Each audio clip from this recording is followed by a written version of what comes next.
Nous sommes lundi matin et c'est le troisième email que je reçois au sujet de la durée de voyage comparée au nombre d'étapes ou de sites que chaque personne veut voir. Donc je vais essayer un petit peu de vous orienter sur comment planifier votre itinéraire en Nouvelle-Zélande ou en Australie. Donc en fonction de la durée de séjour, je vous conseille de sélectionner un nombre d'étapes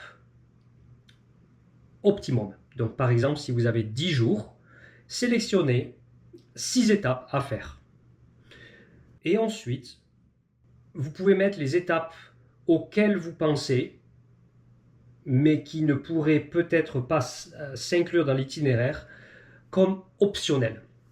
Donc je vais prendre l'exemple de la Nouvelle-Zélande. Okay, donc si vous avez 10 jours sur l'île du Nord, par exemple, choisissez 5 ou 6 étapes que vous voulez absolument faire.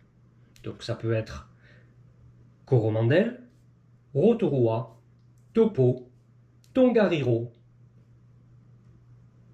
et Wellington. Voilà, vous avez ces étapes-là.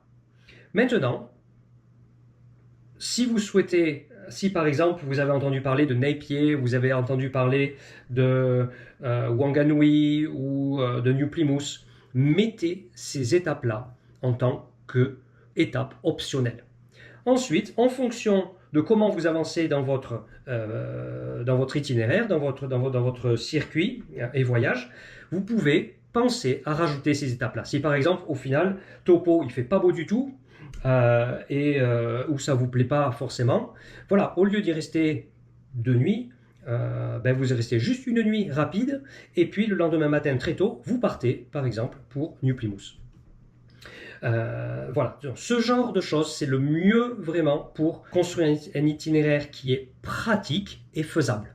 Okay, ça ne sert à rien d'avoir 20 étapes sur un itinéraire de 10 jours. Ça ne marchera pas. Donc, il vaut mieux, voilà, sur 10 jours, faire 6 étapes et rajouter d'autres en option que vous pouvez ajouter en fonction de comment se passe votre itinéraire. J'espère que cela vous aidera à construire votre itinéraire et si vous avez d'autres questions, vous n'hésitez pas à nous contacter.